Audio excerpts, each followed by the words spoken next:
ఈ non communicable diseases అనేది చాలా ఎక్కువగా ఉంటున్నాయి. ముఖ్యంగా నా ఓపీ, నేను సర్జికల్ గ్యాస్ట్రోఎంట్రాలజీ కాబట్టి మల్టిపుల్ పీపుల్ వస్తుంటారు. సగం మంది డ్యూ టు న్యూట్రిషనల్ ప్రాబ్లమ్సే అనమాట. గ్యాస్ట్రబుల్ ఎంతమంది వచ్చినా గ్యాస్ట్రబులే ఉంటుంది. Reasons different. ఇందులో ఈవెన్ ద సైకలాజికల్ ఫ్యాక్టర్స్ కూడా చాలా ఉంటున్నాయి. దాన్ని ఫంక్షనల్ బవల్ సింటమ్స్ అంటాం. అంటే బేసిక్గా డిసీజ్ ఏమి ఉండదు, కానీ they will be suffering with an problem. So those all correlate with our gut bacteria. ఎక్కువగా దీని రిలేటెడే ఎక్కువ చూస్తున్నాం. అయితే ఈ గ్యాస్ ట్రబుల్ అన్నది అంటే మీకు ఇంటర్వ్యూలో నేను చెప్పచ్చలేదు, కానీ ఈ గ్యాస్ ట్రబుల్ అనేది పెద్ద బిజినెస్ అయిపోయింది ఇప్పుడు. So anybody goes to with an a gas trouble to any gastro centre, that 10,000 rupees is the minimum expenses. I'm really shocking with that type. ఇప్పుడు నాగేశ్వర రెడ్డి గారు వీళ్ళందరూ ప్రాక్టీస్ చేసేటప్పుడు అన్ని ఇన్వెస్టిగేషన్స్ ఏ రోజు సో మచ్ ఆఫ్ అంటే famous gastroenterologist ఆయన దగ్గరే అన్ని జరగవు. ఇక్కడ ఇంత బుక్తో బయటకు వస్తాడు, అల్టిమేట్గా వాడికి తేల్చేది నీకు గ్యాస్ట్రైటిస్ ఉంది లేదా రిఫ్లక్స్ ప్రాబ్లం ఉంది. అంటే దట్ టైప్ ఆఫ్ ఎన్విరాన్మెంట్లోకి బాగా వెళ్ళిపోతున్నాం మనం. బట్ ఇవన్నీ ఏంటంటే న్యూట్రిషనల్ ప్రాబ్లమ్స్ అండి, and diet patterns and stress. అంటే even the sleep pattern, change in the sleep pattern. ఇప్పుడు పిల్లల్ని చూడండి, ఎవరు 10 ముందు పడుకోరు, వాళ్ళు 12కో 1 గంటకో పడుకుంటారు. ఎస్పెషల్లీ టీనేజర్స్ 1 గంటకి 2కే పడుకుంటారు. అలాగే ఉంది పరిస్థితి. సో దాంతో ఏంటంటే ఎవ్రీథింగ్ ఈజ్ గెటింగ్ చేంజ్డ్. మన hormonal cycles are changed.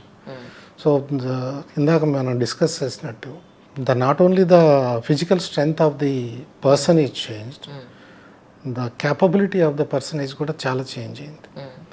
Now the testosterones in the men has decreased, in the females the testosterones levels are going up.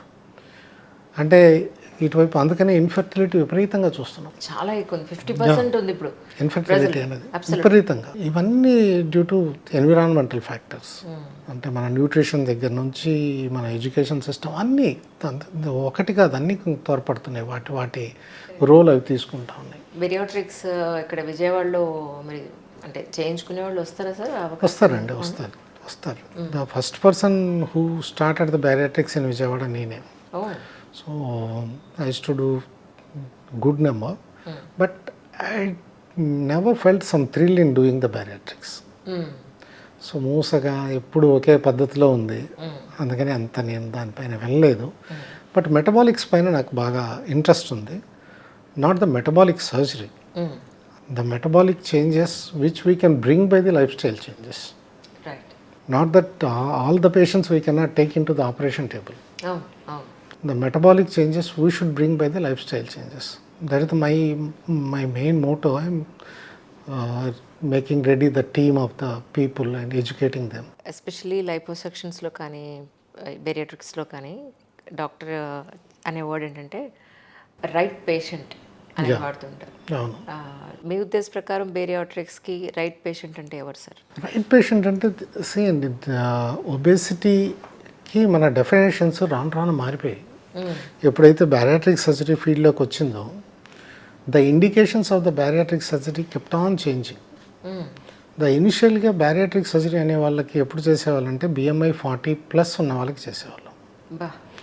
తర్వాత ఇప్పుడు ఏమవుతుందంటే 32+ విత్ కోమార్బిడిటీస్ చేసేయచ్చు అని అంటున్నారు. So that's where the indications, అంటే the company driven bariatric surgery is becoming more and more. So అందుకని we should not go into that loop.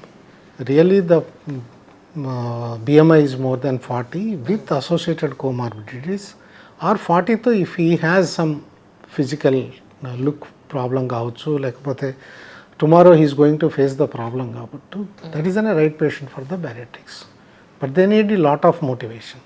మన వాళ్ళు ఏం చేస్తున్నారు, బ్యారియాట్రిక్స్ చేయించుకుంటున్నారు, 6 months రెస్ట్రిక్టెడ్ ఫీడింగ్ ఉంటుంది, తర్వాత మళ్ళీ again they are going back. So they are not following any the regular nutritional patterns, and even the doctors are not advising them to come back and take in a proper nutritional advice. Correct. So within 2 years again they are putting back the weight.